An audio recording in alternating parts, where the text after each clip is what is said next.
Christmas! Welcome back to Storytime with Nana. Today's story is A Bad Kitty Christmas. 'Twas the night before Christmas, and all through the city not a creature was stirring. Blam! Crash! Kaboom! Oh my goodness, what was that? Except for Bad Kitty. Oh, so Bad Kitty was doing something. How did she get here, you may ask yourself? It's a very long story. I'll tell it myself. First thing this morning, I awoke to a clatter. I ran down the stairs and asked, "What's the matter?" That's when I found Kitty in the midst of her caper. She's torn through the gifts and was covered in paper. Oh, she was a bad kitty. Look, she ripped open all the gifts. That was very bad. The angel was bushed. The books were all bumped. The cards were all crushed. The drums were all dumped. The eggnog was ended. The fruitcake was flung. The gifts were all gutted. The holly unhung. Oh, look at all the stuff she did. She did a lot of bad things. The icicles injured. The jingle bells jumped. Kris Kringle was kicked. The lights were all lumped. The manger was mauled. The nutcracker nailed. The ornaments ousted. The poinsettia paled. Oh my goodness. Look at all of the stuff she keeps doing. The quiet was quashed. The ribbons ripped up. The star was sent swirling. Oh, she put the star in the toilet. The tree was tipped up. The unicorn uglied. Vixen was vexed. The wreath looked just wretched. The xylophone X'd. Oh, so many things she's doing. Our Yuletide looked yucky. My zeal had been zapped when I had found Kitty in the shreds where she napped. Oh, Kitty, bad Kitty. I'm filled with distress. You've ruined our Christmas. Just look at this mess. All of these presents, these were for you. Why did you do it? And Kitty said, meow. Though there were presents in bundles and boxes galore, Kitty was angry. She'd wanted more. She wanted... Oh, so she did all of that stuff because she was angry. I wonder why she was angry. She'd wanted an ape and a bear and a cormorant dish, a duck and an eagle baked with a fish, a gecko, a horse and an ibis, a jackal, a kiwi and a lion and a soup with a mackerel. She wanted all this other stuff instead. A narwhal, an owl, and a penguin on rye, a quetzal, a rabbit, and a seahorse in pie, a toad, and an urchin, a vole, and a whale, an exerus, and a yak fried with zebra tail. She wanted everything but what she got. She didn't want the stuff that she got. That does it. I've had it. Just look at this place. I don't care if you're mad, Kitty. You're a disgrace. I've never known someone so selfish and greedy. 'Tis the season, you know, to give to the needy. I'd better start cleaning. What will you do? Do you feel like helping? And Kitty said, meow. So Kitty wasn't going to help clean up the mess that she made. That wasn't nice either, was it? So she was still miffed when we packed up to go on an afternoon trip to the Christmas Eve show. As we left for the city to see Uncle Murray, the window was open and she left in a hurry. She jumped out the open window. "Oh, Kitty, dear Kitty, don't go, you must stay!" we shouted and cried as she ran away, but still she abandoned us right there and then. We thought that we'd never see Kitty again. "Oh no, not Puppy too, come back, come back!" Oh, so Puppy jumped out the window too, so now Puppy and Kitty are gone. 'Twas the night before Christmas, and out in the streets I saw a little black cat with little wet feet. She sat in an alley, a path dark and scary. She didn't look jolly, she didn't look merry. She looked so alone as she sat there and pondered, as if she was lost and unsure where she'd wandered. Oh, there she is. She looks kind of sad now with all the mice surrounding her. And then she began to meow, and to bellow. She cried for a while, until I said, oh, there she is. She was not happy. Hello. Oh, look, she's startled because somebody, do you see, said hello to her. What do we have here? A little black cat. Don't you have a home? Let's look into that.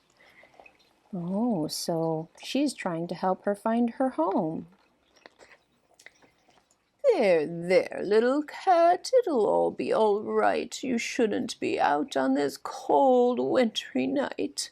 I'll take you upstairs to dry off your fur. Would you like some food? And this kitty said, look, she's carrying up to her house. Now my home's a bit empty. Why, it's practically bare, but I still have a little and I'm happy to share. I grabbed a clean towel to dry off her back and set down a plate with a small, tasty snack. So she said she didn't have much, but whatever she had, she would share it with Kitty, and gave her a fish. Do you like this old tree, this one on the shelf? Did you know I adorned it all by myself? You won't see any tinsel, not even one light. It only has photos. They're all black and white. Come sit with me, cat, and let me show you all the folks in my life and the people I knew.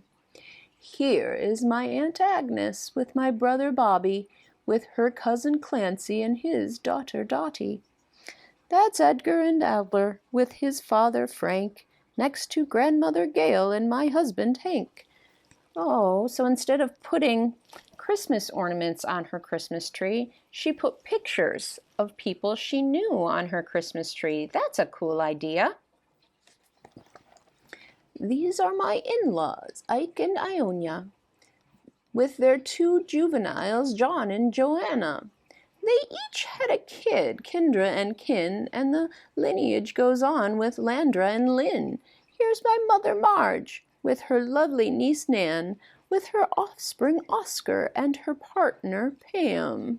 That's Quinn in the quilt, a family heirloom. He's related to Robert, who hails from Khartoum. That's my sister Sophie and her twins Tina and Todd, with dear Uncle Umpton, who had a nose that was odd. That's Vasha, my friend, or friend in Afrikaan. She's Walter's wife, and he is my son. Wow, she knows lots of people, and she had all of those on her tree. This last one's my favorite. It's the whole silly gang as a Christmas reunion where we laughed and we sang. We met in New York near the end of December. I wrote on the picture so I'd always remember. Oh, on here it says Xmas 1962. We're spending our Yule at the Central Park Zoo. So that one is her favorite because it's got everybody in it.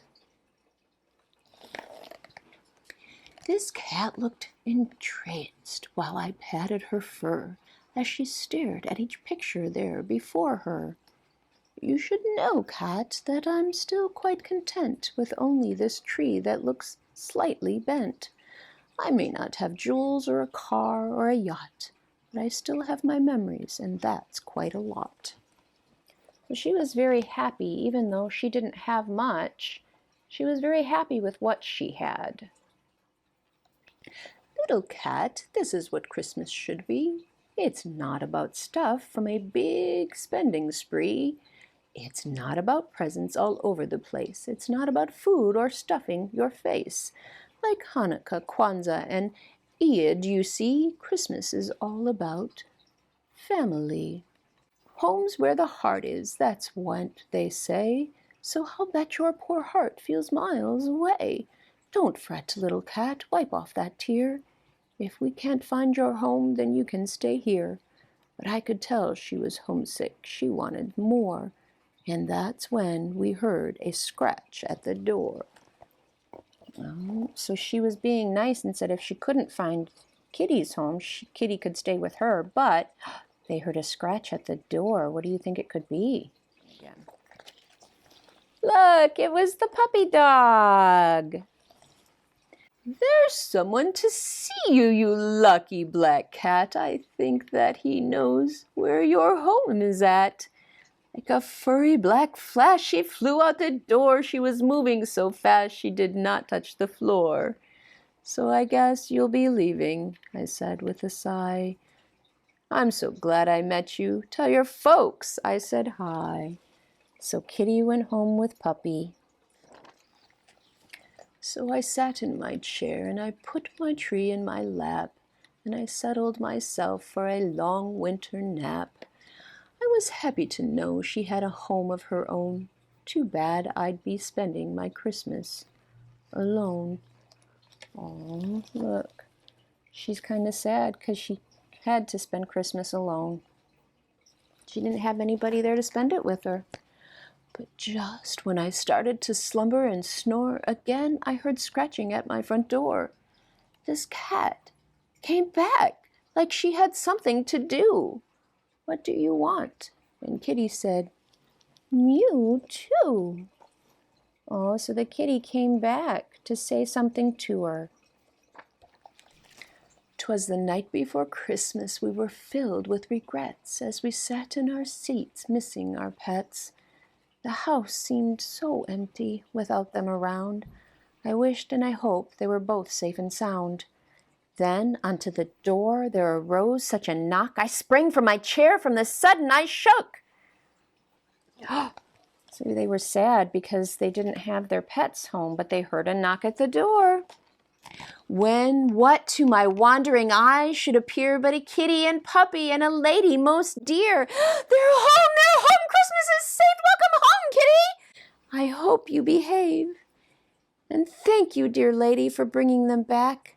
I hope that you'll stay for a late Christmas snack. So she brought them home to where they belong. It was so nice, and then they invited her in for a Christmas snack. And she did, don't you know? In fact, she moved in. Some friends are like family, and she became kin. Up there is her photo, is high on the tree, wrapped snug in the branches for all to see. So Kitty is home now. I think that she'll stay. She's gone off to bed to end this long day. The story is over now that everything's right. Merry Christmas to all. So she didn't have to be alone anymore because she moved in with them and became like family. A good night. Christmas had come, and to all a good night. The end. So Christmas isn't about what we get. Christmas is about what we give. I love you so much. Mwah.